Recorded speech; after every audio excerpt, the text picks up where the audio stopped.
I now call on the member responsible for the motion. Thank you very much, Madam Chair.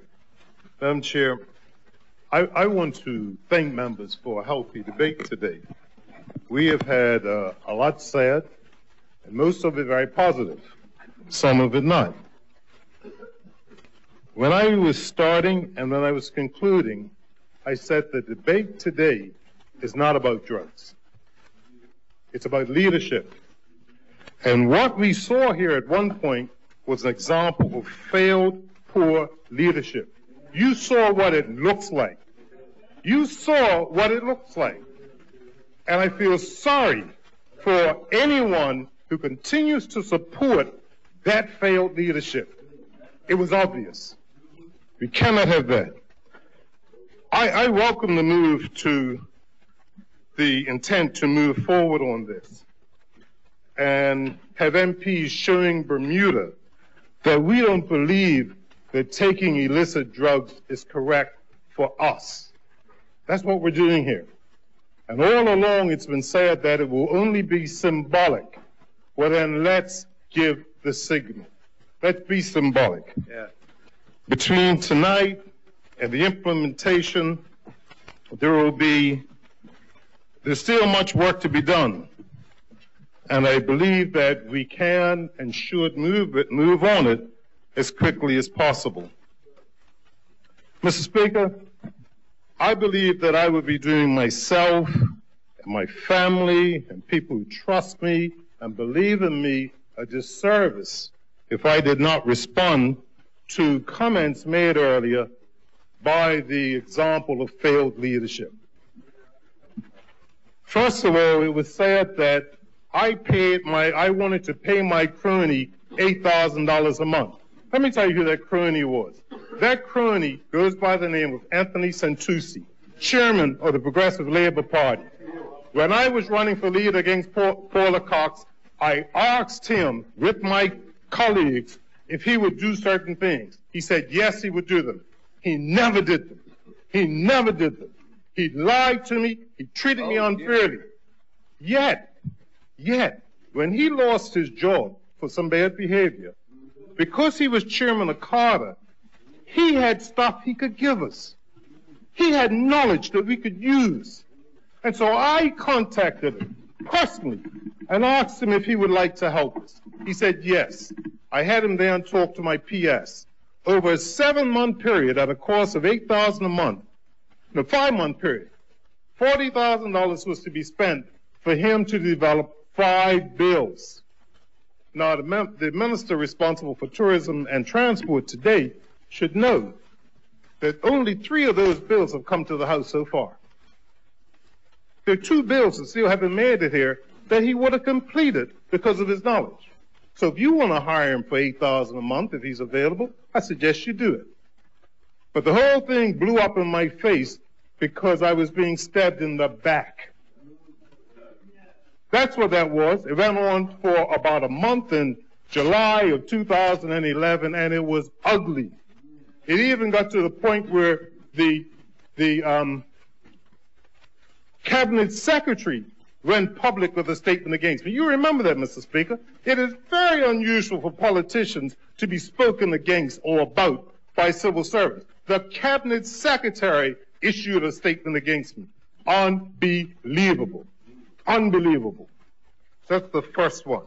Why would I do Santucci a favor if he never helped me? Why would I? Because foolishly, you might say, I believed in Bermuda. I wanted to do what was best for Bermuda, which has always been where I was from. Mr. Speaker, I stole money from my church and was kicked out. Can you believe that? Can you believe such a thing? Can you believe such a thing?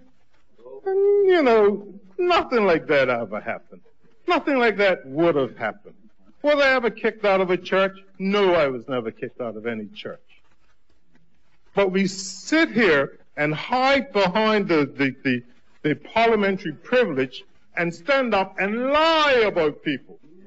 Now, Mr. Speaker, I have listened in the last 18 months to all sorts of claims against the OBA that the leader of the PLP has made. Sometimes my mouth falls open, and I'm trying to decide whether it's the truth or not the truth. After today, I know. After today, I know. I had to sit here and be lied about by that individual. It wasn't called for. My job today was to bring a motion, and I did that. To find myself under personal attack because I brought a motion that you didn't like, a nonsense. I was beaten up down the tracks. Mr. Speaker, I was never beaten up down by any tracks. I fell on, hit my head, had to scramble up to Morgan's Point to one of the houses where I was helped and I went to the hospital. No one beat me at any time. But Mr. Speaker, what would people think? What would people think if they said Terry Lister took bribes as a minister? What would they say about that? I've heard that. What would people say if Terry Lister was seen regularly going into Maxi Bar, buying a Guinness, putting it between his legs, drinking it and driving off, drink driving, when in fact we were trying to stop that? Point of order, Mr. Speaker. Yes. Mr. Speaker. Mr. Speaker. Yes. I wanted to do a point of order a few minutes ago because obviously something that I contributed during the debate that the Honorable Member brought has really struck a chord. But you will note, Mr. Speaker, never once did I accuse the Honorable Member of anything. I said, what if I, Mark Bean, did A, B, and C? And if I did it, is that the credibility to be in this House? And I asked the Honorable Member to say yes or no. I thank you. Who the cap fits? Thank you. You've cleared what you said. Go ahead, sit down. You've cleared what you said. Mr. Speaker, what if I, Terry Lister, went down in back of JB's every week and regularly bought my marijuana in front of everybody? What if people said something about that?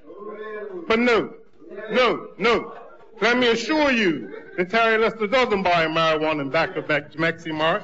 Let me assure you that Terry Lister doesn't go to Maxi Mart and buy anything and put it between his legs and drink it while he's driving. Let me assure you that the conduct that I expect of myself is a conduct that you see. But Mr. Speaker, let me just end this way. We have a motion in front of us. We're going to deal with it tonight, and I expect people to do the right thing in terms of leadership for this country. Thank you, Mr. Speaker. Thank you, Honourable Member. Thank you.